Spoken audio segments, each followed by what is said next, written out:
और आप सभी विद्यार्थी से अपने कॉपी में क्या कीजिएगा, नोट करते चलिएगा। तो पहले ध्यान देंगे क्रांति कोण की परिभाषा। तो क्रांति कोण का परिभाषा है जब सघन माध्यम, अब सघन माध्यम क्या होता है, तो वह माध्यम जिसका अपवर्तनांक क्या होता है, अधिक होता है, वह सघन माध्यम कहलाता है। तो लिखेंगे जब सघन माध्यम में स्थित आपतन कोण जिसका अपवर्तन कोण कितना हो जाए, 90 अंश का, अर्थात समकोण हो जाता है, उसे क्रांति कोण कहते हैं। तो परिभाषा को यहाँ पे लिख लीजिए,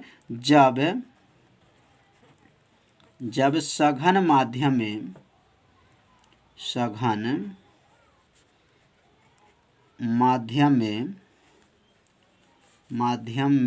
स्थित सघन माध्यम में स्थित वह आपतन कोण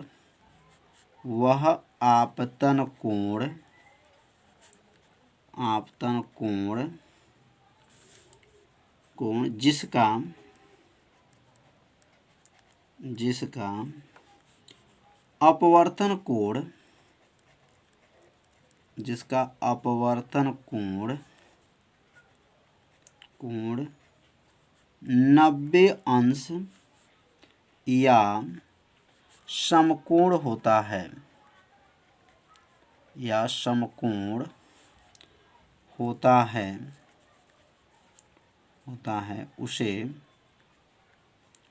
उसे क्रांति कोण कहते हैं।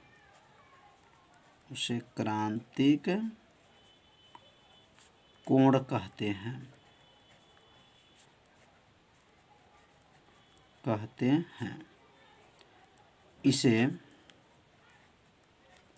इसे सी से प्रदर्शित करते हैं। इसे किससे प्रदर्शित करते हैं, सी से प्रदर्शित करते हैं।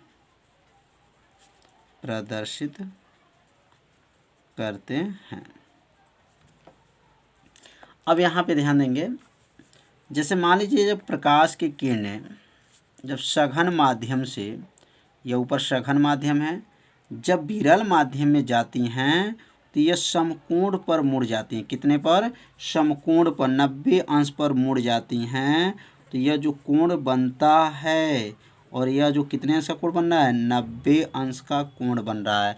तो यह जो कोण बना ये क्रांति कोण कहलाया। और क्रांति कोण को किसे दिखाते हैं, तो I बराबर C होता है, और यहाँ R बराबर क्या है, 90 अंश होता है।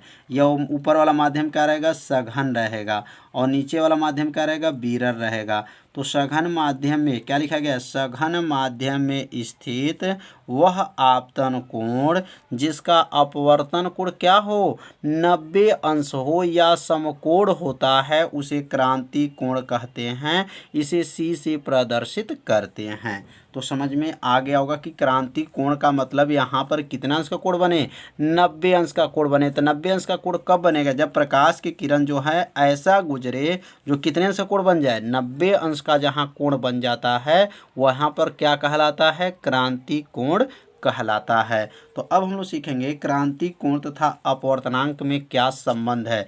यह संबंध जो है कई सालों के बोर्ड के एग्जाम में पूछा जाता है, तो इसलिए आप सभी विद्यार्थी इसे तैयार जरूर कर लीजिएगा। क्रांति कोण को किसे दिखाएंगे, सी से। तो क्रांति कोण सी तथा अपवर्तनांक में संबंध। अब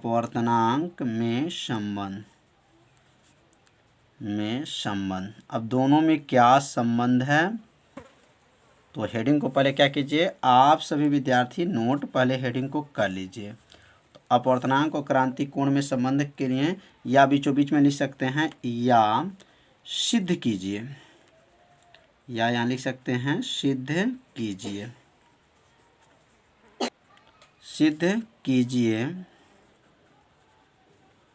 n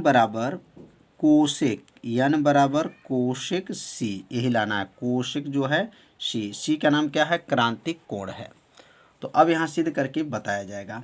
तो यहाँ पर जो है क्रांति कोण, चाहे तो इस चित्र को यहाँ पर पुनः जो है आप सभी विद्यार्थी बना लीजिएगा।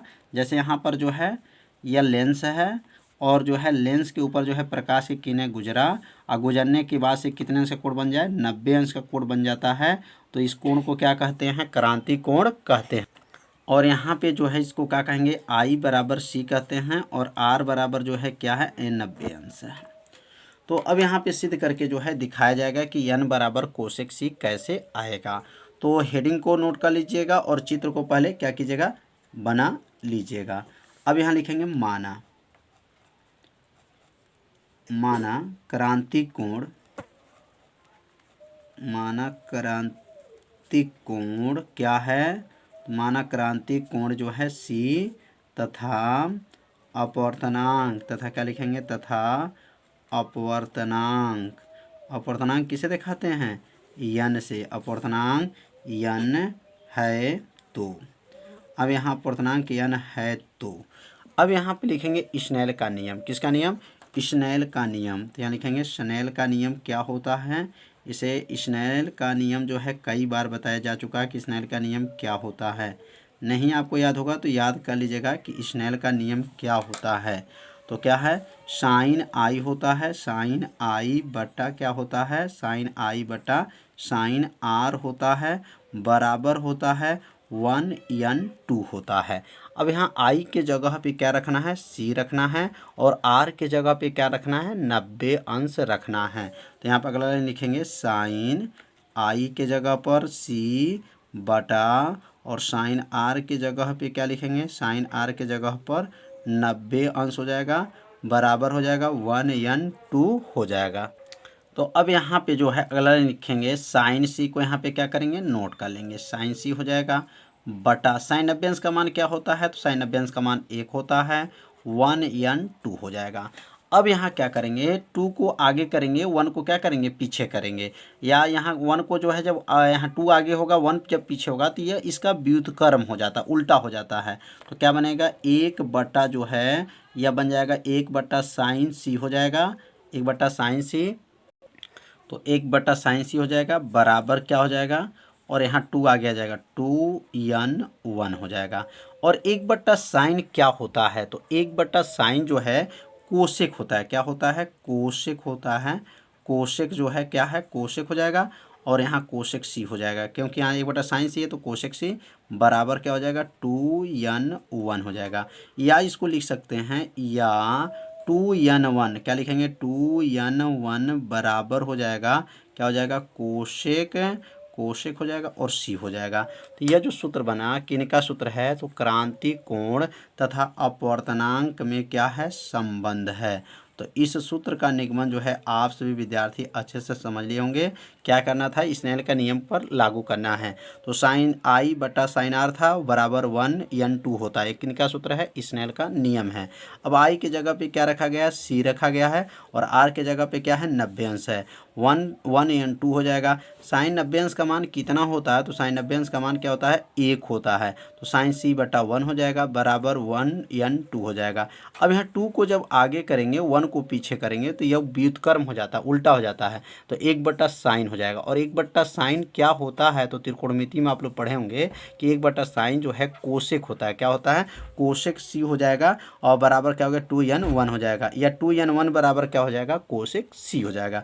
यह सी है, ध्यान दीजिएगा यह क्या है, सी है। और सी का अगर नाम याद रखेंगे तो सी का क्या नाम है, तो याद रखिएगा सी का नाम जो है होता है पूर्ण, मन होता है पूरा, आंतरिक माने अंदर का, परावर्तन माने क्या होता है, वापस जाना, मतलब कि जो प्रकाश की किरण आएगा और टकरा करके पुनः उसी माध्यम में वापस चला जाएगा। तो इसको उत्तर क्या होगा, जब सघन माध्यम में, अब सघन माध्यम क्या होते हैं यह भी पिछले वीडियो में बताया गया था। तो जब सघन माध्यम में स्थित वह आपतन कोण जो क्रांति कोण से क्या हो जाए, अधिक हो जाता है, तो प्रकाश की किरणें उसी माध्यम में क्या होती हैं, वापस लौट जाती हैं। इस घटना को क्या कहते हैं, पूर्ण आंतरिक परावर्तन कहते हैं। तो परिभाषा को आप सभी विद्यार्थी अपने कॉपी में क्या कीजिए, नोट जरूर कर लीजिए। तो यहाँ लिखेंगे, जब सघन माध्यम में, जब सघन माध्यम में, सघन माध्यम में स्थित, सघन माध्यम में स्थित वह आपतन कोण, वह आपतन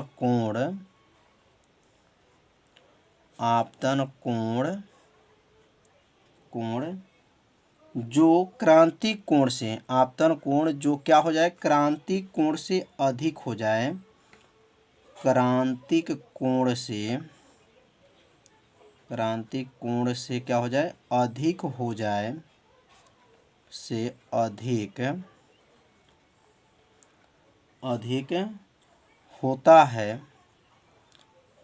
होता है, तो प्रकाश की किरणें,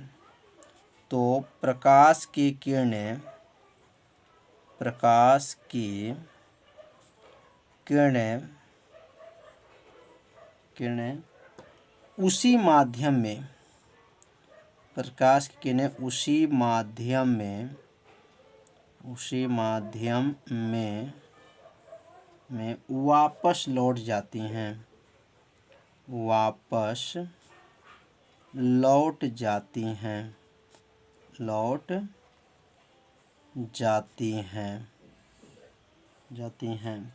तो इस घटना को लौट जाती हैं, तो इस घटना को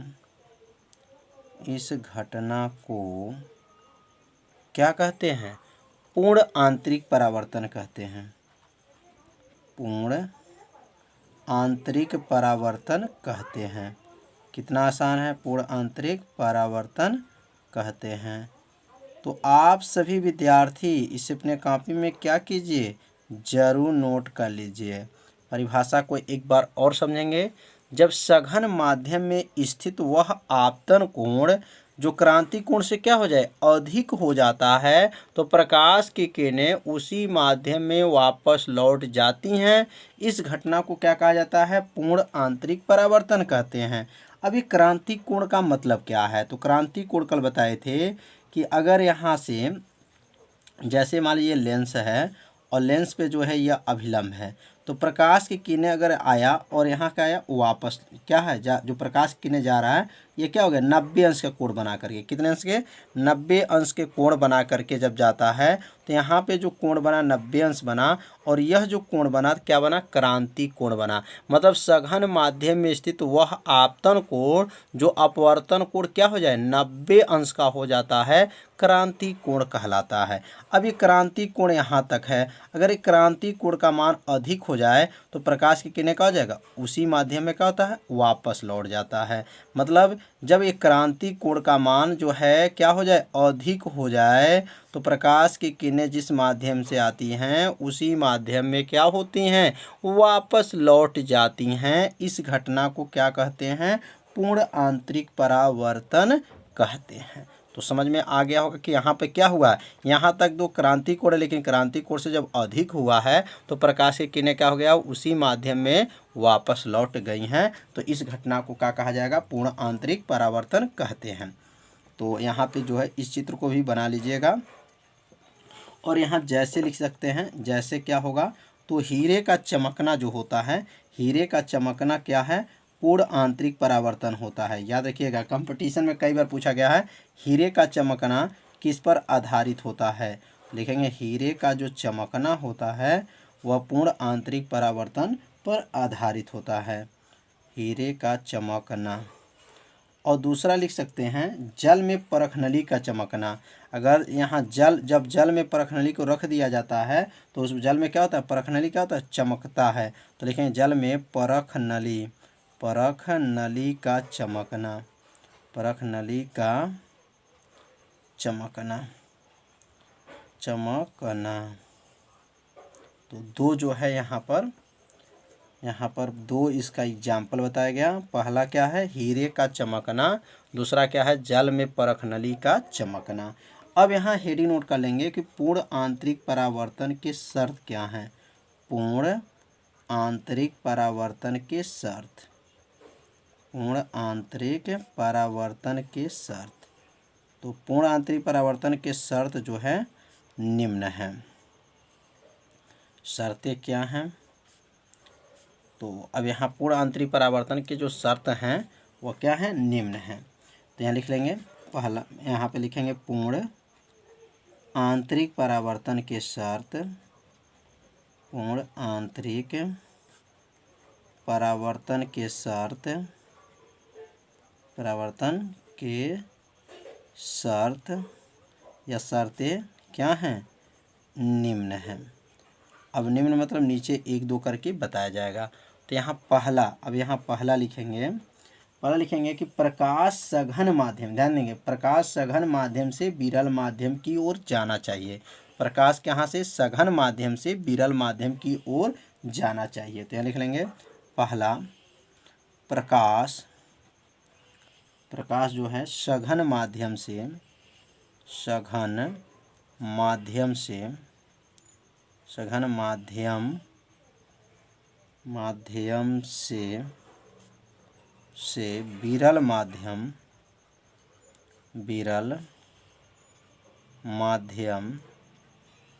विरल माध्यम की ओर जाना चाहिए, की ओर जाना चाहिए, जाना चाहिए।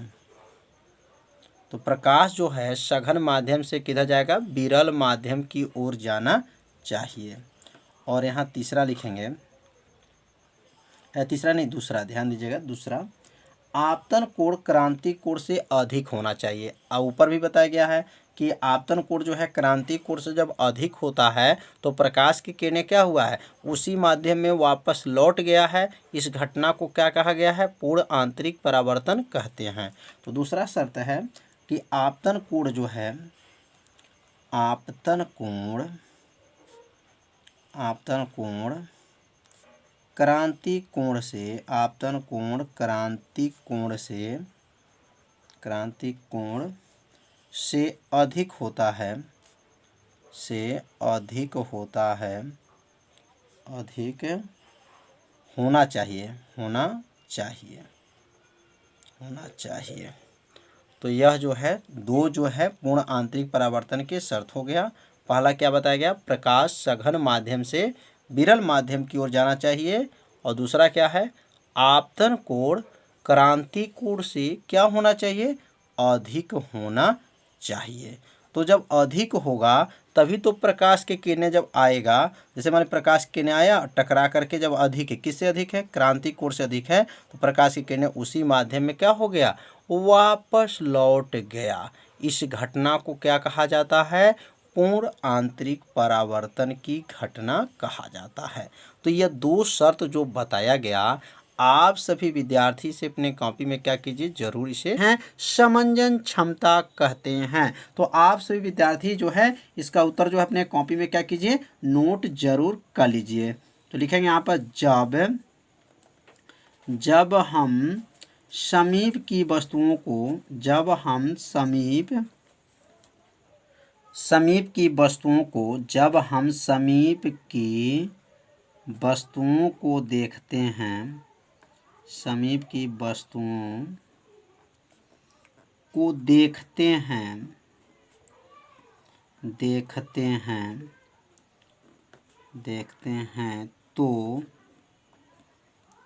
हैं तो आँख के मांसपेशियाँ, आँख की मांसपेशियाँ क्या होती हैं, सिकुड़ जाती हैं। तो जब हम समीप की वस्तुओं को देखते हैं तो हमारी आँख की जो मांसपेशियाँ होती हैं वह क्या होती हैं, सिकुड़ जाती हैं। मांसपेशियाँ सिकुड़ जाती हैं,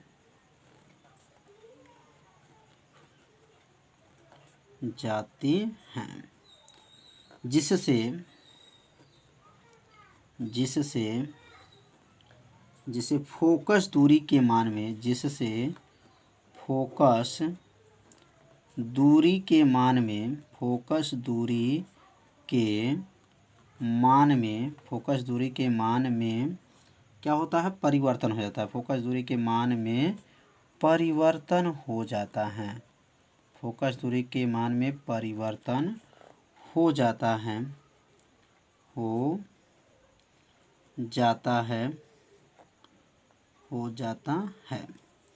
फोकस दूरी के मान में परिवर्तन होने की क्षमता ही क्या कहलाता है, आँख का समंजन क्षमता कहलाता है। तो लिख सकते हैं, तो आँख का इस प्रकार,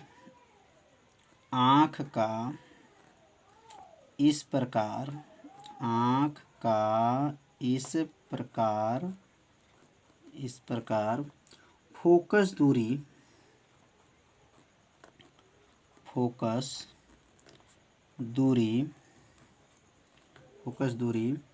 बदलने की क्षमता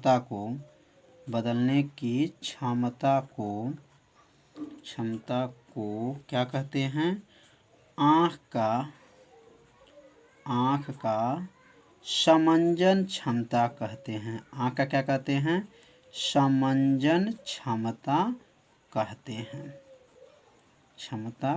हैं। कितना आसान है। इसे आप 2 बार पढ़ेंगे ना तो आपको ये उत्तर क्या होगा? याद हो जाएगा। जब हम समीप की वस्तु को देखते हैं तो आँख की क्या होती हैं? मांसपेशियाँ सिकुड़ जाती हैं, जिससे फोकस दूरी के मान में क्या होता है? परिवर्तन हो जाता है। और आँख का इस प्रकार फोकस दूरी बदलने की क्षमता क्या कहलाती हैं? आँख का समंजन क्षमता कहते हैं। अब हम लोग पढ़ेंगे दृष्टि दोष। दृष्टि दोष मतलब क्या होता है? दृष्टि माने होता है देखना और दोष माने क्या होता है? कमियाँ।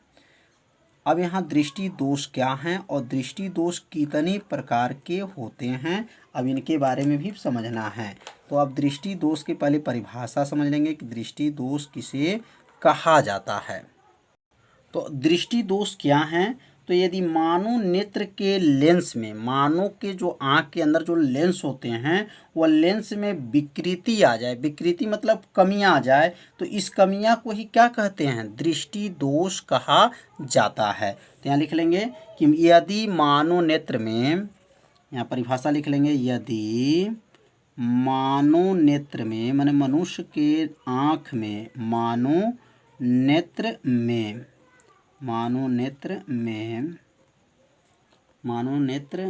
नेत्र के कर दीजिए, मानव नेत्र के लेंस में, मानव नेत्र के लेंस में विकृति आ जाती हैं, विकृति मतलब कमियां, विकृति आ जाती है,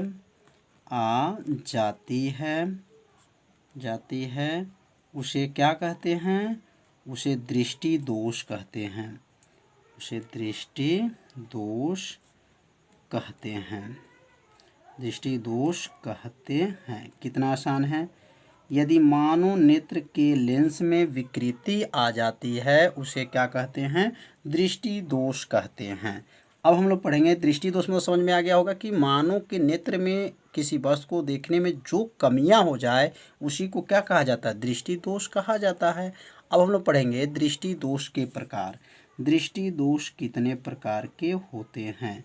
तो दृष्टि दोष के प्रकार, तो दृष्टि दोष जो होते हैं वह 2 प्रकार के दृष्टि दोष के प्रकार। तो दृष्टि दोष जो होते हैं, देखा जाए तो दृष्टि दोष 5 प्रकार के होते हैं, लेकिन मुख्य रूप से जो है दृष्टि दोष जो है 2 प्रकार के पढ़ना है। तो लिखेंगे दृष्टि दोष के प्रकार में, अब नीचे लिख लेंगे दृष्टि दोष जो है 2 प्रकार के पाए जाते हैं। तो यहाँ लिख लेंगे दृष्टि दोष कितने प्रकार के? दृष्टि दोष 2 प्रकार के, दृष्टि दोष 2 प्रकार का होता है। दृष्टि दोष कितने प्रकार का होता है? दृष्टि दोष 2 प्रकार का होता है। पहला का नाम क्या है? तो पहला का नाम है निकट दृष्टि दोष और दूसरा का नाम क्या है? दूर दृष्टि दोष। तो यहाँ पहला लिखेंगे निकट दृष्टि दोष, निकट दृष्टि दोष, और दूसरे का नाम है दूर दृष्टि दोष, दूर दृष्टि दोष।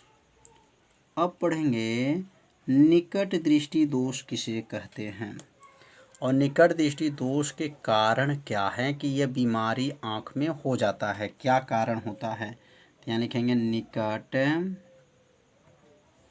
निकट दृष्टि दोष, निकट दृष्टि दोष। तो निकट दृष्टि दोष क्या है? बहुत आसान है। अब देखिए जो नाम लिखा गया है बस इसी के बारे में समझना है। वह दृष्टि दोष होता है जो निकट की वस्तुएं अस्पष्ट दिखाई देती हैं परंतु दूर की वस्तुएं अस्पष्ट दिखाई नहीं देती हैं। ऐसे दृष्टि दोष को क्या कहा जाता है? निकट दृष्टि दोष कहा जाता है। लिखेंगे वह दृष्टि दोष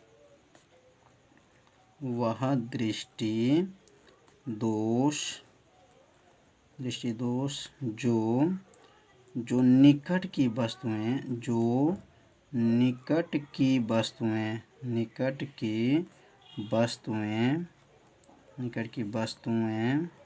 अस्पष्ट दिखाई देती हैं। निकट की वस्तुएं क्या होती हैं?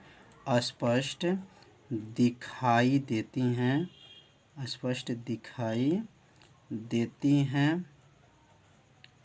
देती हैं परंतु दूर की वस्तुएं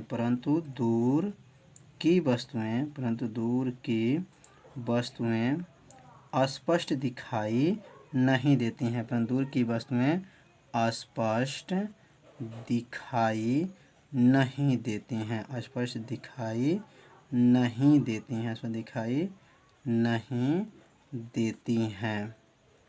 देती हैं। ऐसे दृष्टि दोष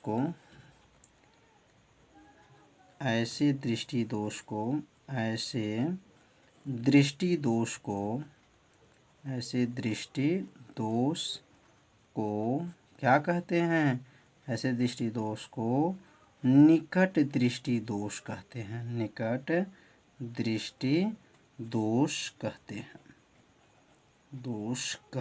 हैं। कितना आसान है। वह दृष्टि दोष क्या है? वह दृष्टि दोष जो निकट की वस्तुएं अस्पष्ट दिखाई देती हैं परंतु दूर की वस्तुएं अस्पष्ट दिखाई नहीं देती हैं। ऐसे दृष्टि दोष को क्या कहा जाता है? निकट दृष्टि दोष कहते हैं। अब निकट दृष्टि दोष के कारण क्या हैं? इसका क्या कारण हो जाता है कि यह बीमारी आँख के अंदर हो जाता है?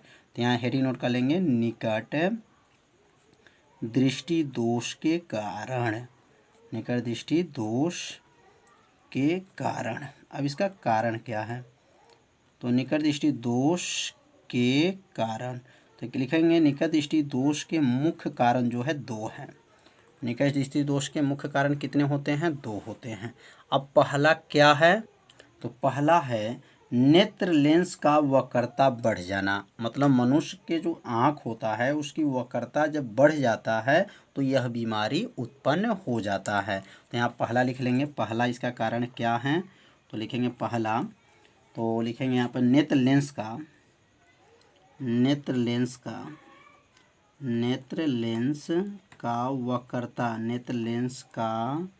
वक्रता क्या होता है? बढ़ जाना। तो वक्रता अगर बढ़ जाता है तो यह बीमारी क्या हो जाता है। दूसरा होता है नेत्र गोले का व्यास बढ़ जाना। क्या लिखेंगे? नेत्र गोले का व्यास बढ़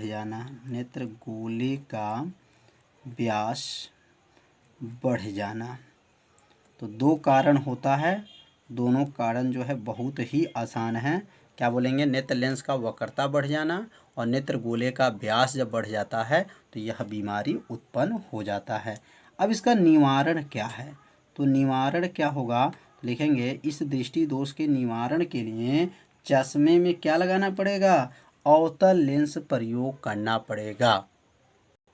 तो यहाँ नीचे लिख लेंगे इस दोष के निवारण के लिए इस दृष्टि दोष के निवारण के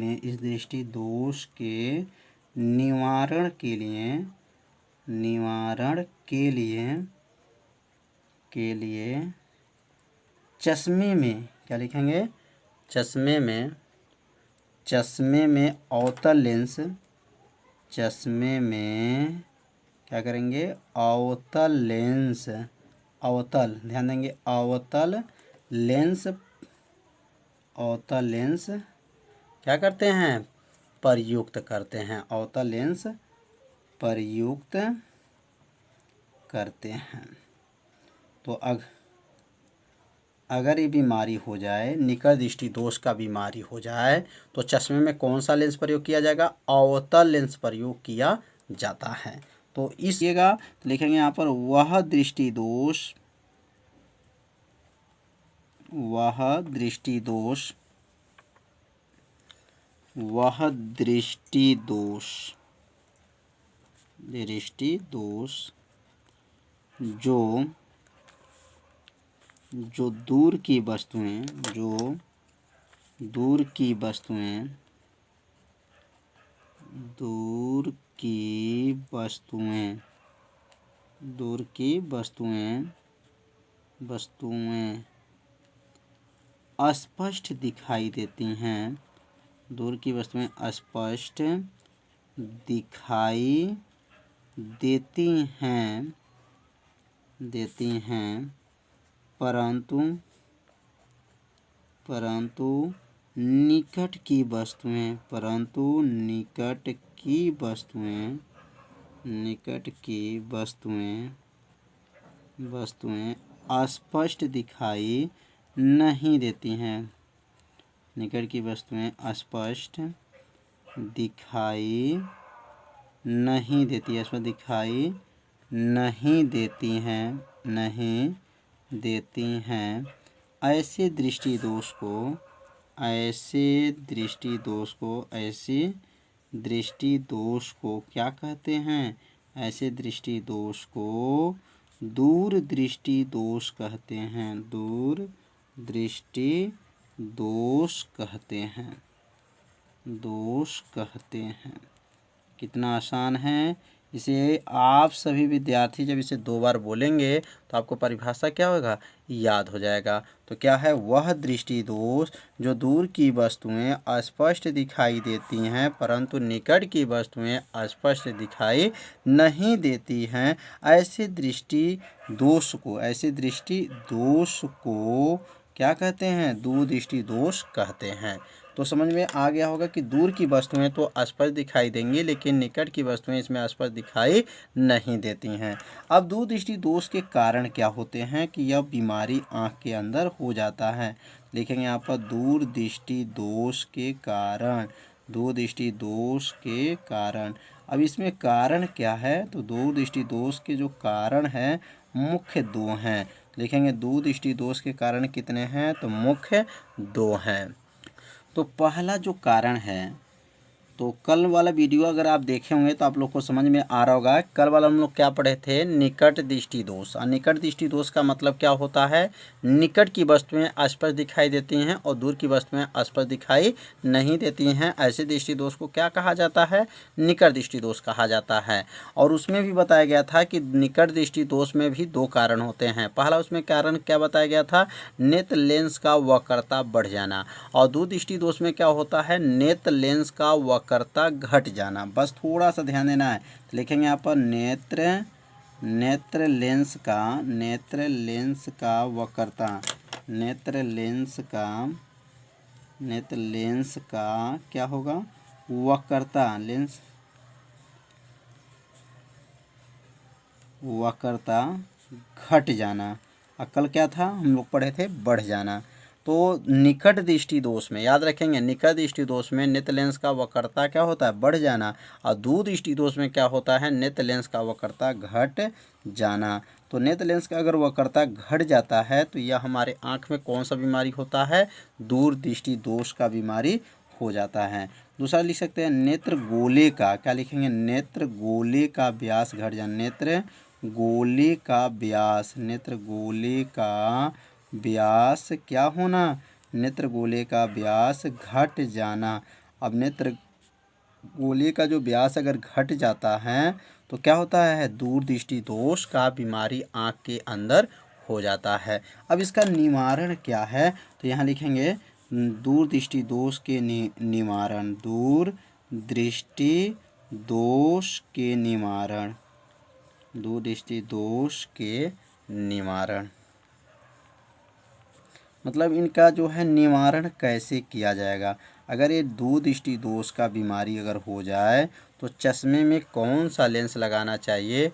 लिख देंगे दूर दृष्टि दोष के निवारण करने के लिए, दूरदृष्टि दोष, दूरदृष्टि दोष के निवारण के लिए, दूरदृष्टि दोष के निवारण के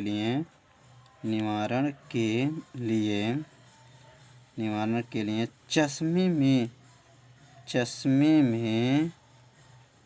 कौन सा लेंस? उत्तल लेंस प्रयुक्त करना चाहिए, उत्तल लेंस प्रयुक्त करना चाहिए। तो समझ में आ गया होगा, बहुत आसान है। क्या कहेंगे? दूरदृष्टि दोष के निवारण करने के लिए चश्मे में जो है उत्तल लेंस जो है क्या करना चाहिए? प्रयुक्त करना चाहिए। और कल हम लोग पढ़े थे निकट दृष्टि दोष में कौन सा लेंस लग रहा था? अवतल लेंस, इसमें उत्तल लेंस। तो अब हम लोग पढ़ेंगे जरा दूरदर्शिता। अब जरा दूरदर्शिता क्या होता है? अब यह नाम से ही आपको देखेंगे जरा दूरदर्शिता। क्या लिखेंगे? जरा दूरदर्शिता। तो जरा दूरदर्शिता क्या होता है? कहेंगे वह दृष्टि दोष होता है जो निकट की वस्तुएं और दूर की वस्तुएं दोनों जो है स्पष्ट दिखाई नहीं देती हैं। ऐसे दृष्टि दोष को क्या कहा जाता है? जरा दूरदर्शिता कहा जाता है। यहाँ लिखेंगे वह दृष्टि दोष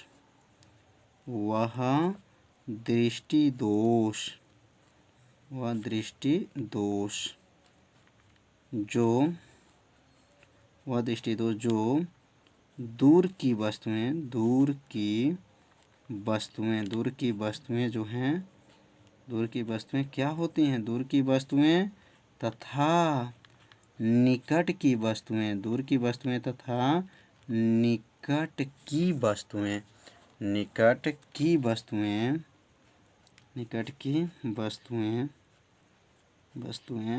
स्पष्ट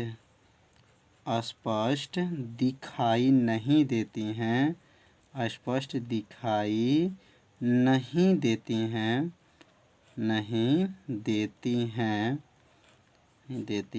ऐसे दृष्टि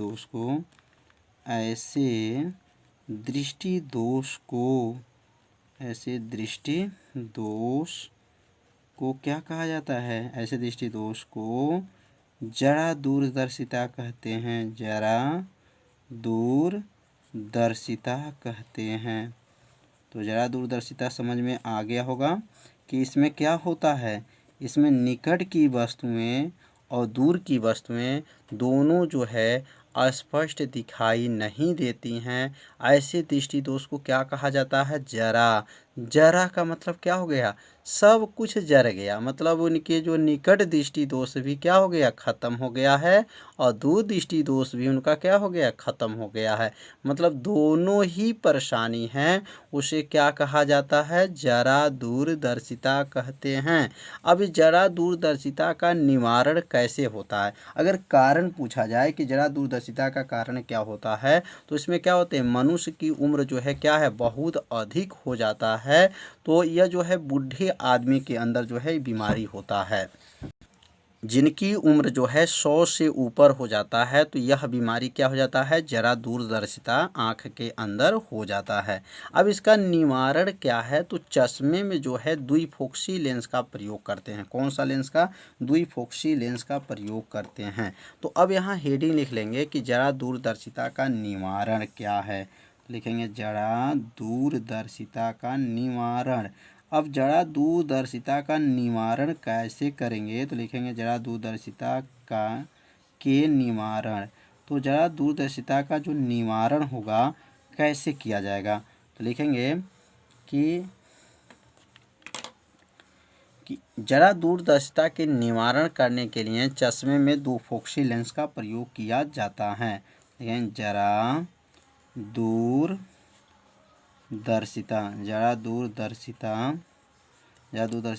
के निवारण के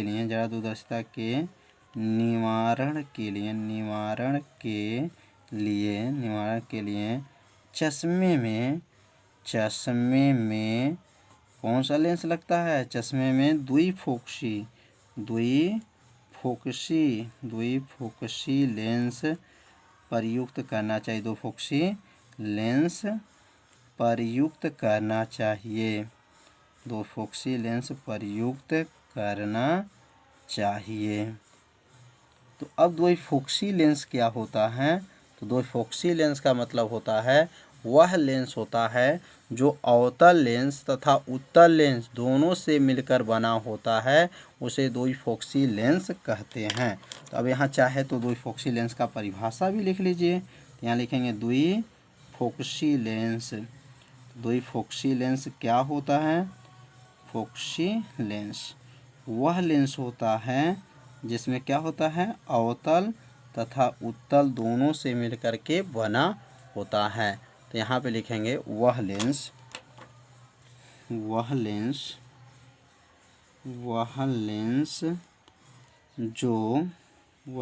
जो उत्तल लेंस तथा क्या कहेंगे? अवतल लेंस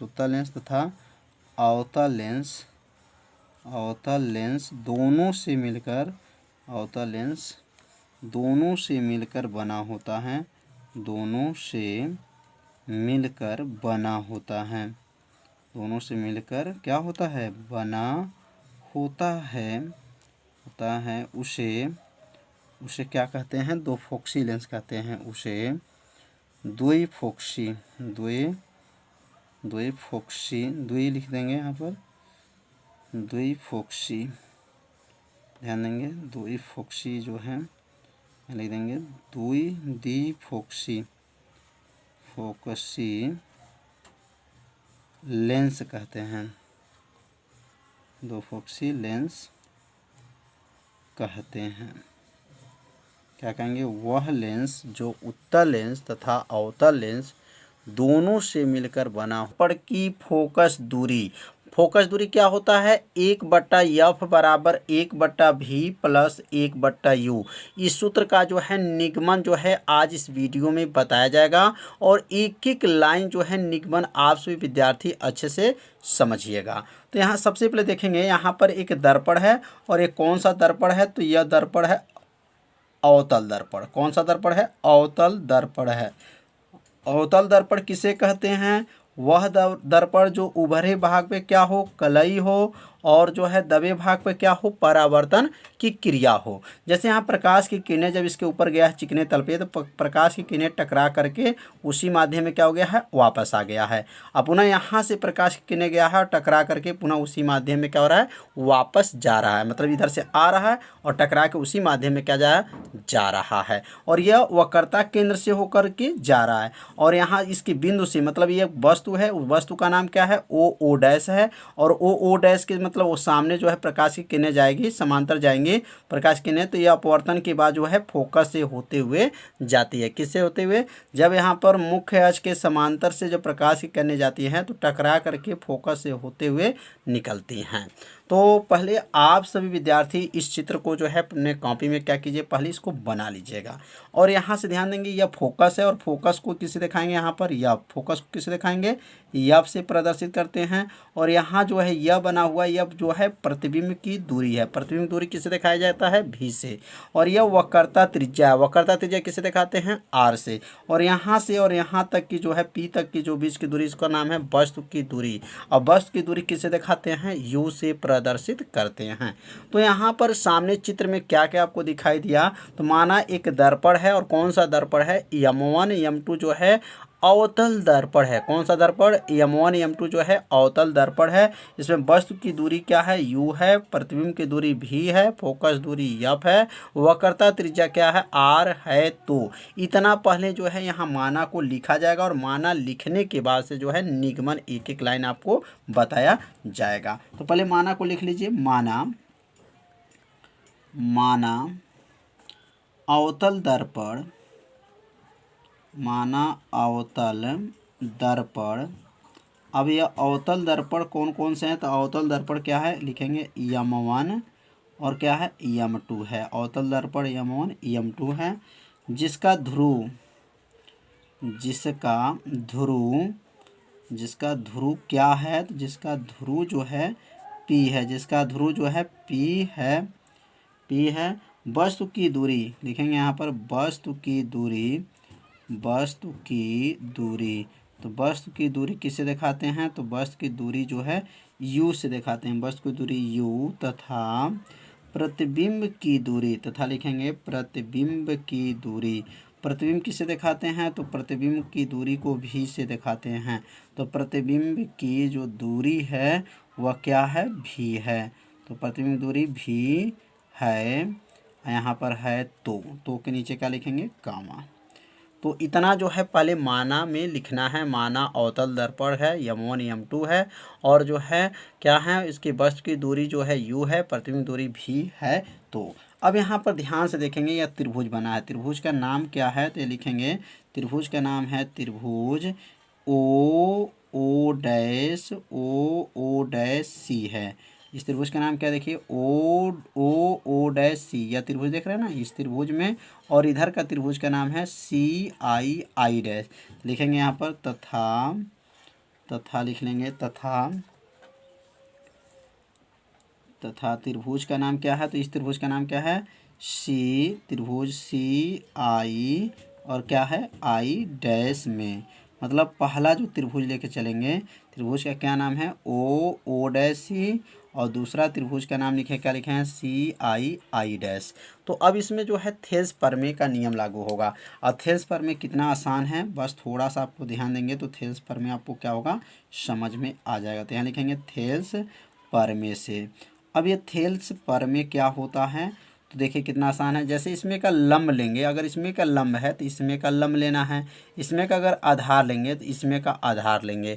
मतलब लंब बटा लंब, आधार बटा आधार। जैसे इसमें लंब क्या है, इस त्रिभुज में, अगर इस त्रिभुज की बात करेंगे ओ डैश सी में, तो इसमें लंब क्या है, तो इसमें लंब जो है ओ डैश है। और इसमें लंब क्या है, तो इसमें लंब जो है आई डैश है, आई डैश है, बराबर हो जाएगा।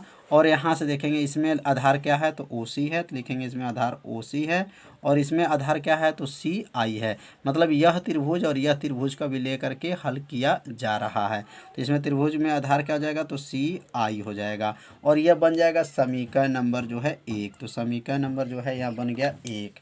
तो यहाँ लिखेंगे समीकरण नंबर जो बना यह क्या हो गया, 1 बन गया। तो ये त्रिभुज में जो है किसका नियम लागू हुआ है, थेल्स परमे का। कितना आसान है, जैसे इसमें का लंब तो इसमें का लंब, इसमें का आधार तो इसमें का आधार का प्रयोग करना है। अब जो है सेकंड त्रिभुज का प्रयोग करेंगे। अब इस त्रिभुज का नाम क्या, देख लीजिए त्रिभुज का नाम क्या है, त्रिभुज का नाम है कि बी, यहाँ पर देखेंगे, यहाँ यफ क्या नाम है, FBN, क्या नाम है, FBN, यह त्रिभुज हो गया। और इसमें क्या हो जा रहा है, आई डैश यफ। मतलब इधर का पहले फर्स्ट यह प्रयोग किए थे, अब यह सेकंड और यह सेकंड का प्रयोग करेंगे। तो यहाँ लिखेंगे त्रिभुज का नाम क्या है, यफ है, बी है, यन है। कौन कौन है, यफ है, बी है, यन है। इस त्रिभुज को ध्यान से देख लीजिएगा। और इस त्रिभुज का नाम क्या है, इस त्रिभुज का नाम है, लिखेंगे तथा, और यह त्रिभुज का नाम क्या है, नीचे वाला त्रिभुज का नाम क्या है, आई डैश यफ, क्या लिखेंगे, आई डैश यफ में। तो कौन सा त्रिभुज लिया गया है, पहले त्रिभुज के बारे में आप सभी विद्यार्थी समझ लीजिए कौन कौन त्रिभुज का प्रयोग किया जा रहा है। और यहाँ पर लिखेंगे थेल्स परमे, तो यहाँ पर भी थेल्स परमे लागू किया जाएगा। तो थेल्स परमे क्या हैं, तो थेल्स परमे तो समझ में आ गया होगा कि लंब बटा लंब, आधार बटा आधार। तो देखिए इसमें लंब क्या है, तो इसमें लंब जो है BN है, क्या नाम है, BN है। तो यहाँ लिखेंगे BN, अब यहाँ BN हो गया। और इसमें लंब क्या है, तो इसमें लंब जो है आई डैश है, क्या है, आई डैश है। तो समझ में आ रहा होगा कि इसमें लंब क्या है, एक बार चित्र में देख लीजिएगा लंब क्या है। तो लंब क्या है, इसमें BN है, और इसमें लंब क्या है, आई डैश है। मतलब इस त्रिभुज के और इस त्रिभुज में अगर जो लिया गया था उसमें भी लंब वही था, और इस त्रिभुज और इस त्रिभुज में जब लिया गया है तो इसमें भी लंब BN, इसमें लंब क्या है, आई डैश है, बराबर। अब आधार इसमें बताइए क्या है, तो FN है, क्या है, FN है, बटा है, और इसमें आधार क्या आ जाएगा, तो IF होगा, क्या बनेगा, IF। तो लंब बटा लंब, ध्यान, और आधार बटा आधार, ऐसे समझ लीजिए। और यह बन जाएगा समीकरण नंबर, क्या बनेगा, तो समीकरण नंबर बन गया यह 2। तो समीकरण 1 और समीकरण 2 को ध्यान से पहले देख लीजिए कि समीकरण 1 और समीकरण 2 में क्या दिखाई दिया। यहाँ पे देखिए ओ डैश है और आई डैश है, और यहाँ पे क्या है bn बटा आई डैश है। इसका मतलब जो है यहाँ देखेंगे bn किसके बराबर होगा, तो यह bn जो है चित्र में एक बार और देख लीजिए, यह bn किसके बराबर होगा, तो ओ डैश के बराबर होगा, क्योंकि देखिए ओ डैश की जितनी लंबाई है वही लंबाई किसकी है, bn की है। तो यहाँ पे लिखेंगे कि bn जो है किसके बराबर होगा, तो लिखेंगे bn लगभग जो है bn किसके बराबर हो गया, तो ये bn किसके बराबर हो रहा, ओ डैश के बराबर होगा। तो समझ में आ गया होगा। और यहाँ देखेंगे यफ यन जो है, यन यहाँ नहीं है, अंदर है, दर्पण के अंदर है। इसका मतलब यफ यन जो है लगभग किसके बराबर है, यफ पी के बराबर है। तो यहाँ यफ यन को हटा देंगे और वहाँ पे लगभग जो है यफ पी के लिख देंगे, क्योंकि यह यन जो है दर्पण के अंदर है, इसको दर्शाया गया। यह जो प्रतिबिंब दिखाई देगा इसके अंदर, ये दर्पण के अंदर दिखाई देगा, मतलब यन वाला बिंदु कहाँ पे रहेगा, पी पे रहेगा। तो इसलिए यफ यन के जगह पे क्या लिखेंगे, यफ पी लिखेंगे। तो अब यहाँ पर जो है यफ यन और यफ पी को जो है यहाँ पर यफ यन की जगह पे यफ पी रख सकते हैं। तो अब बताइए यहाँ पर bn किसके बराबर हो गया, ओ डैश के। तो bn को हटा देंगे और उसके स्थान पे क्या लिखेंगे, ओ डैश हो जाएगा, बट्टा हो जाएगा, और नीचे क्या है, आई है और क्या है, आई डैश है, बराबर हो जाएगा, और यफ एन हट जाएगा तो क्या लिखेंगे, यफ एन जहाँ पे यफ पी हो जाएगा, बट्टा हो जाएगा, और आई एफ हो जाएगा। तो यहाँ पे समझ में आ गया होगा। तो यह बन जाएगा समीकरण नंबर जो है, इसको बनाएंगे समीकरण नंबर 3। तो समीकरण 3 को अब ध्यान से देखिए, और समीकरण जो है 1 को ध्यान से देखिए कि समीकरण 1 और समीकरण 3 में क्या है। तो यहाँ पर bn के स्थान पे क्या रखा गया था, ओ डैश रखा गया, और यफ एन किसके स्थान पे रखा गया, यफ पी के स्थान पे। तो यहाँ पे देखेंगे यह समीकरण 1 में और यहाँ समीकरण 3 में देखेंगे दोनों मान आपस में क्या गया, बराबर आ गया। मतलब इसमें भी क्या है, ओ डैश आई डैश, इसमें भी क्या है, ओ डैश है, आई डैश है। मतलब इसको हटा देंगे और इसके स्थान पे क्या रखेंगे, ओ सी बटा सी आई रख सकते हैं। तो इसे यहाँ नीचे लिखेंगे समीकरण 1 का जो मान निकला है वह समीकरण 3 में रख देंगे। तो यहाँ लिखेंगे समीकरण 1 का जो मान निकला है, समीकरण 1 का मान जो निकला है वह किस में रखेंगे, समीकरण 3 में रखने पर। समीकरण किस में रखेंगे, 3 में रखने पर। अब समीकरण 3 में इसको क्या करेंगे, रख लेंगे। तो समीकरण 3 में रखने पर, तो अब समीकरण 3 में क्या रखेंगे, इसको हटा देंगे, ओ डैश आई डैश को हटा देंगे और उसके स्थान पे क्या लिखेंगे, ओ सी बटा सी आई रख देंगे। तो यहाँ क्या लिखेंगे, ओ सी बटा क्या हो जाएगा, सी आई हो जाएगा, और यहाँ बराबर हो जाएगा, और यफ पी को यहाँ पे क्या करेंगे, उतार देंगे। यहाँ पर यफ पी बटा नीचे का हो जाएगा आई यफ हो जाएगा। तो समझ में आ रहा होगा कैसे कैसे इसको हल किया गया है। तो समीकरण 1 में 2 त्रिभुज लिया गया और समीकरण 2 में 2 त्रिभुज लिया गया। दोनों त्रिभुज में जो है मान निकाल करके ओ डैश आई डैश का मान के जगह पे क्या रखा गया, ओ सी बटा सी आई रख दिया गया, और यह बन जाएगा समीकरण नंबर 4। अब समीकरण बनाने की ज़रूरत नहीं है।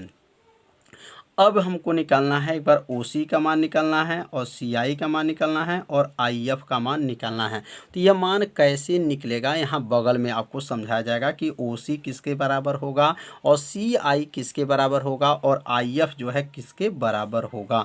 तो यहाँ पर देखेंगे चित्र में, एक बार चित्र में ध्यान देंगे। अब चित्र क्या है, यहाँ से देखिए क्या लिखा गया, ओ पी। तो इस रेखा में क्या क्या है, तो यहाँ ये रफ कार्य है, तो चाहे तो इसको रफ कार्य में इसको लिख लीजिएगा, और नहीं तो अपने कॉपी फेयर में भी इसको नोट कर लीजिएगा। क्या है, यह ओ है, ओ के बाद से क्या है, सी है, और सी के बाद से क्या है, आई है, और आई के बाद से क्या है, यफ है, और यफ के बाद से क्या है, पी है। तो अब इसी में जो है बारी बारी से इसको हल करना है। तो ये कहाँ से आया, ये रेखा में जो देख रहे हैं, रेखा में दर्शाया गया है, ओ है, सी है, आई के बाद से एफ है, पी है। अब इसी रेखा में पहला रेखा लेके चलेंगे, तो पहला रेखा अगर लेके चलते हैं तो इसमें मान लेते हैं यह ओ है, और यहाँ पे क्या है, सी है, और यहाँ पे क्या है, पी है। तो इसमें कैसे बनेगा, तो लिखेंगे पहले ओ सी प्लस क्या बनेगा, सी पी। अब देखिए ओ सी प्लस सी पी किसके बराबर होगा, तो यहाँ लिखेंगे ओ सी मतलब ओ सी प्लस क्या है सी पी, ये किसके बराबर होगा? तो ओ पी के बराबर होगा। किसके? ओ पी के बराबर होगा। नहीं समझ में आ रहा होगा तो देखिए ध्यान से, अगर ये सी से सी कट जाए, सी से सी कट गया तो क्या बचेगा? ओ पी, तो ओ पी हो जाएगा। ऐसे समझ लीजिए। तो कैसे बराबर हुआ? देखिए ये रेखा को हम बाहर किए, इसमें से जो चित्र में था, चित्र से बाहर करके आपको समझाया जा रहा है, जैसे आपको अच्छे से समझ में आ जाए। ये ओ सी क्या है? यहाँ देखें, ओ सी प्लस सी पी, ये किसके बराबर होगा? तो पूरा किसके बराबर होगा? ओ पी के बराबर हो जाएगा। अगर ओ सी को हम यहाँ रोक दें, यहाँ ओ सी रुक जाए, तो अगर सी पी पक्षांतर कर देंगे तो क्या बनेगा? ओ पी माइनस क्या हो जाएगा? सी पी हो जाएगा। तो यह मान किसका निकल गया? तो यहाँ मान जो है ओ सी का मान जो है निकल गया। तो ओ सी के स्थान पे याद रखेंगे O P minus C P को रखा जाएगा। तो अब आगे बढ़ेंगे। अब दूसरा यहाँ बनाते हैं रेखा। अब दूसरा रेखा के लिए कैसे बनेगा? तो अब यहाँ देखिए ओ को छोड़ देंगे। अब हम लोग चलेंगे सी से। अगर मान लीजिए यहाँ से हम सी लेते हैं तो सी हो जाएगा, और यहाँ क्या हो गया? आई हो जाएगा, और यहाँ पे क्या है? पी हो जाएगा। तो अब जैसे ऊपर हम लोग बनाए हैं ऐसे नीचे भी बनाना है। तो कैसे बनाएंगे? तो कैसे बनाएंगे? सी आई, क्या लिखेंगे? सी आई, सी आई हो गया, प्लस आई पी हो गया। अब बताइए किसके बराबर होगा? तो सी आई प्लस आई पी किसके बराबर होगा? तो सी पी के बराबर हो जाएगा। किसके? सी पी के बराबर हो जाएगा। अब यहाँ सी आई को क्या करेंगे? रोक लेंगे। अब यहाँ सी आई रुक जाएगा, तो आई पी जब पक्षांतर करेंगे तो आई पी ये प्लस है, जब पक्षांतर करेंगे तो क्या हो जाएगा? माइनस हो जाएगा। तो सी पी माइनस जो है क्या बनेगा? आई पी हो जाएगा। तो ये पक्षांतर किए हैं, समझ में आ गया होगा। और यहाँ किसका मान निकाल दिए? सी आई का मान निकाल दिए, क्योंकि हमको सी आई के मान की ज़रूरत है। तो यह सब किताब में जो है, बुक अगर आपके पास होगा तो देखिएगा वहाँ पे डायरेक्ट मान निकाल दिया गया है। तो ये डायरेक्ट मान आपको निकालना जो है आपको अच्छे से समझ में नहीं आ पाएगा, इसलिए जो है यहाँ पर आपको मान निकाल करके आपको दिखाया जा रहा है, जिससे आपको अच्छे से समझ में आ जाए। अब एक रेखा और बच गया। अब रेखा इसको देखेंगे क्या है, तो यहाँ लिखेंगे, अगर मान लीजिए यह आई है, क्या है? यह आई है, और यहाँ क्या है? यफ है, और ये क्या है? पी है। ऊपर जो रेखा देखें इसी में से इसको बनाया गया है। एक बार ओ से चले हैं, एक बार सी से चले, एक बार अब आई से चलना है। एक बार ओ से, एक बार सी से, एक बार आई से। अब तो इसको कैसे लिखेंगे? तो इसको लिखने के लिए क्या नियम है? तो कहेंगे आई एफ, क्या लिखेंगे यहाँ पर? आई एफ प्लस क्या होगा? एफ पी किसके बराबर होगा? तो आई पी के बराबर होगा। क्या हुआ है? I F plus F P किसके बराबर होगा? तो आई पी के बराबर होगा। अगर हम यहाँ आई पी को रोक लें, आई पी रुक जाए, तो इसको पक्षांतर करेंगे तो क्या बनेगा? आई पी माइनस जो है एफ पी हो जाएगा। तो समझ में आ गया होगा। तो अब देखिए यह तीन मान जो है निकाला गया। तो ये बगल में जगह खाली रहता है, तो इसलिए आप सभी विद्यार्थी ये तीनों मान जो है यहीं बगल में इसको क्या कीजिएगा? ज़रूर आप भी अपने कॉपी में क्या कीजिएगा? नोट कर लीजिएगा, जिससे आपको समझ में आता रहेगा। अब क्या करेंगे? देखिए यहाँ ओ सी, ये क्या लिखा है? ओ सी, और ये देखिए क्या है? ओ सी। मतलब ये ओ सी किसके बराबर आ गया? तो O P minus C P के बराबर आ गया। तो यह ओ सी को हटा देंगे और इसके स्थान पे यह मान को क्या करेंगे? रख लेंगे। अब देखिए सी आई, तो सी आई किसके बराबर है? तो सी पी माइनस जो है क्या है? आई पी है। अभी सी आई को भी हटा देंगे और आई एफ को भी हटाएंगे। आई पी माइनस क्या है? एफ पी है। तो अब ओ सी हटेगा तो क्या बनेगा? ओ सी हट जाएगा तो लिखेंगे O P minus C P बटा हो जाएगा, और सी आई का मान क्या होगा? तो लिखेंगे C P minus I P बराबर हो जाएगा। और एफ पी का मान याद है उसमें निकला चित्र में, तो एफ पी का मान एफ पी ही रहेगा। और आई एफ देखिए किसके बराबर है? तो आई एफ जो है किसके बराबर है? तो I P minus F P के क्या है? यह बराबर है। तो यह मान को जो रखा गया है आप लोग समझ रहे होंगे, यह मान कहाँ से आया? तो बगल में जो है आप लोग को निकाल के बताया गया कि कैसे मान निकाला गया है। तो अब यहाँ पर देखेंगे ओपी क्या है? ओपी के बीच की दूरी क्या है? तो देख लीजिए यहाँ से ओ से पी तक के बीच की दूरी क्या है? यू है, और ये दर्पण के सामने है। तो जब दर्पण के सामने रहेगा, याद रखिएगा दर्पण के जब सामने रहेगा तो यू भी एफ आर का मान सब क्या रहेगा? माइनस रहेगा। याद रखेंगे यू भी आर एफ सब का मान क्या रहेगा? माइनस रहेगा। जब दर्पण के सामने रहेगा मतलब आगे रहेगा, तो सभी मान क्या माना जाता है? ऋणात्मक माना जाता है। तो यहाँ से देखेंगे ओ से पी तक के बीच की दूरी क्या है? यू है, और सी से पी के बीच की दूरी क्या है? आर है, और आई से पी के बीच की दूरी क्या है? भी है, और एफ से पी के बीच की दूरी क्या है? एफ है। तो इसके बीच की दूरी यहाँ पे रखा जाएगा। तो बताइए ओ से पी अगर चित्र में बनाएंगे तो ओ से पी देख लीजिए क्या था? ओ से पी के बीच की दूरी जो है माइनस हो जाएगा, और यह बनेगा यू। अब यू क्यों बना? माइनस क्यों बना? क्योंकि वह दर्पण के सामने है, दर्पण के सामने रहेगा तो माइनस हो जाएगा। माइनस CP क्या था, तो CP क्या था, -R हो जाएगा। तो समझ में आ रहा होगा, चित्र में देखे होंगे कि यहाँ CP किसके बराबर था, R के बराबर था, और यहाँ बटा हो जाएगा, CP किसके बराबर होगा, तो -R हो जाएगा। IP देख लीजिए एक बार, और IP किसके बराबर हो रहा है, तो लिखेंगे IP किसके बराबर है, V के बराबर है। तो यहाँ क्या लिखेंगे, माइनस जो है लिखेंगे माइनस जो है V हो जाएगा। एक एक लाइन को आप लोग अच्छे से समझिए। FP, अब FP किसके बराबर होगा, तो FP जो है माइनस जो है F के बराबर हो जाएगा। और IP किसके बराबर है, तो IP जो है -V के बराबर है, -V हो जाएगा। और जो है यहाँ FP किसके बराबर होगा, तो FP जो है -F के बराबर हो जाएगा। तो ये सब मान कहाँ से आया, चित्र से देख करके ये मान को रखा गया। अब इसको सॉल्व करेंगे। अब ये सॉल्व जब होगा तो क्या हो जाएगा, यहाँ पर -U हो जाएगा, प्लस हो जाएगा, अब R हो जाएगा, बटा हो जाएगा, -R हो जाएगा, प्लस अब माइनस माइनस मिल करके क्या बनेगा, V हो जाएगा, बराबर होगा -F हो जाएगा, बटा हो जाएगा, बटा फिर पुनः नीचे लाइन में क्या लिखेंगे, -V, और माइनस में मिल करके क्या हो जाएगा, +F हो जाएगा। तो ये लाइन भी समझ में आ गया होगा कि जब माइनस माइनस मिलता है तो क्या हो जाता है, प्लस हो जाता है। देखिए ये माइनस और ये माइनस मिला प्लस हो गया, यह माइनस मिलेगा तो प्लस हो जाएगा, यह माइनस मिलेगा तो प्लस हो जाएगा।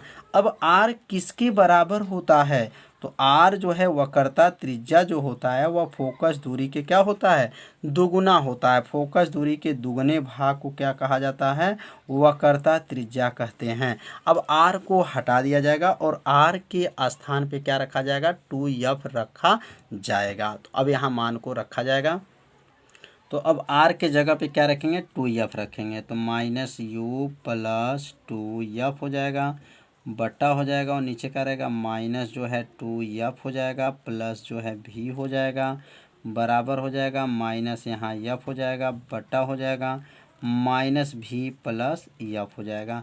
मतलब यहाँ पर क्या हुआ है, R के मान को क्या किया गया है, बदल दिया गया है। R किसके बराबर होता है, तो फोकस दूरी के दुगने के बराबर होता है। अब यहाँ पे जो है गुणा कर लेंगे। अब एक एक लाइन गुणा को भी आप सभी विद्यार्थी समझिएगा। तो यहाँ लिखेंगे U प्लस यहाँ लिखेंगे 2F हो जाएगा, और इसमें गुणा किससे होगा, तो गुणा किससे होगा, -V से, प्लस जो है यहाँ पर F से, और इसमें गुणा होगा -F से गुणा होगा तो -F हो जाएगा, कोष्ठक में -2F हो जाएगा, प्लस जो है क्या हो जाएगा, V हो जाएगा। अब यह अंदर गुणा जो है बारी बारी से करेंगे। तो यह -U है, और ये माइनस में गुणा करेंगे तो U में V के गुणा करेंगे तो क्या बनेगा, ये UV हो जाएगा।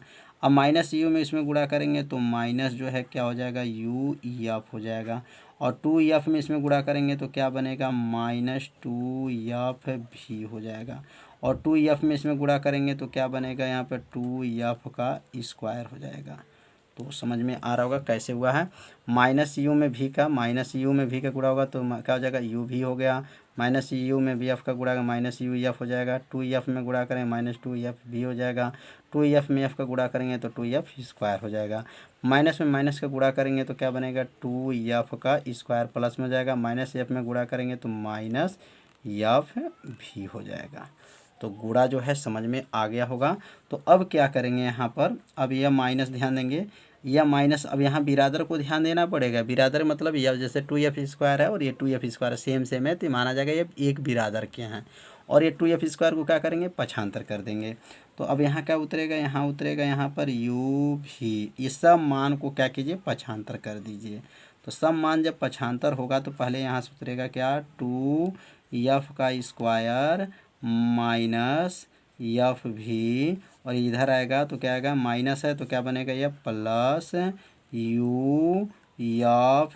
इधर आएगा +2FV, और ये प्लस से पक्षांतर करेंगे तो -2F का स्क्वायर। तो सब मान क्या हो गया, पक्षांतर हो गया है। ये पूरा मान को क्या किया है, पक्षांतर कर दिए हैं। अब यहाँ पे देखेंगे क्या है, तो 2F स्क्वायर जो ये क्या है, माइनस है, 2F स्क्वायर जो है प्लस है, कट जाएगा। कटने के बाद से यहाँ क्या बचेगा, तो UV बचेगा बराबर, और यहाँ पे ध्यान देंगे, और यहाँ प्लस में क्या बचा है, तो यहाँ लिखेंगे UF बचा है, और यहाँ 2FV में से एक FV को घटा दीजिए तो क्या बनेगा, एक जो है FV बचेगा। 2 एफ भी में से 1 एफ भी क्या हो गया, घट गया, तो क्या बचेगा, 1 एफ भी बचेगा। अब यहाँ लिखेंगे दोनों पक्षों में क्या करेंगे, दोनों पक्षों में जो है, दोनों पक्षों में यू भी एफ से क्या करेंगे, भाग कर देंगे। दोनों पक्षों में जो है यू भी एफ से क्या करेंगे, भाग करने पर, अब ये भाग कर देंगे, तो जब भाग होगा तो क्या हो जाएगा, तो अब दोनों पक्षों में भाग करेंगे। तो यह गुणा को जो है आप सभी विद्यार्थी पहले अपने कॉपी में नोट कीजिए और गुणा जो है अपने मन से कीजिए, कैसे कैसे इसको गुणा किया गया है। अब यहाँ भाग देंगे तो क्या हो जाएगा आपका, यू भी बटा, और भाग होगा तो क्या होगा, यू भी एफ हो जाएगा, बराबर हो गया, यहाँ क्या हो जाएगा, यू एफ बटा, और यहाँ किसे भाग करेंगे, यू भी एफ हो जाएगा, प्लस हो जाएगा, और यहाँ का हो जाएगा एफ भी बटा, किसे भाग करेंगे, यू भी एफ से क्या करेंगे, भाग कर देंगे। भाग देने के बाद से देखेंगे यहाँ यू भी से यू भी कट जाएगा, एफ से एफ कट जाएगा, यू से यू कट जाएगा, एफ से एफ कट जाएगा, भी से भी कट जाएगा। कटने के बाद से बताइए यहाँ क्या बचेगा, तो ऊपर क्या बचेगा, 1 बटा एफ बचेगा, बराबर हो जाएगा, और यहाँ 1 बटा भी, अब प्लस 1 बटा यहाँ का बचेगा यू, तो क्या सूत्र आ गया, 1 बटा एफ बराबर 1 बटा भी प्लस 1 बटा यू आ गया। तो समझ में आ गया कि कैसे इसको सूत्र का निगमन किया गया। तो आप सभी विद्यार्थी इसे अपने कॉपी में क्या कीजिए, ज़रूर नोट कर लीजिए। तो एक एक लाइन जो है इस सूत्र का निगमन में बताया गया, कैसे इसका निगमन किया गया और इसमें कौन कौन से नियम लागू किया गया। थेस पर में जो है 2 बार यहाँ लागू किया गया। थेस पर में जो अगर आप नहीं जानते हैं तो कमेंट बॉक्स में आप सभी विद्यार्थी जरूर कमेंट कीजिएगा कि थेस पर में हमें समझ में नहीं आया। तो बहुत आसान विधि से यह सूत्र का निगमन बताया गया जिससे आपको अच्छे से समझ में आ जाए। तो आज का ये वीडियो कैसा था, आप सभी विद्यार्थी जरूर कमेंट कीजिएगा, वीडियो को लाइक कर दीजिएगा और चैनल पे यदि आप पहली बार आए होंगे तो चैनल को सब्सक्राइब जरूर कर लीजिएगा, क्योंकि आपके लिए लाइव क्लास चलाया जा रहा है। तो मिलते हैं अब अगले भाग में, तब तक के लिए सभी विद्यार्थियों को नमस्कार।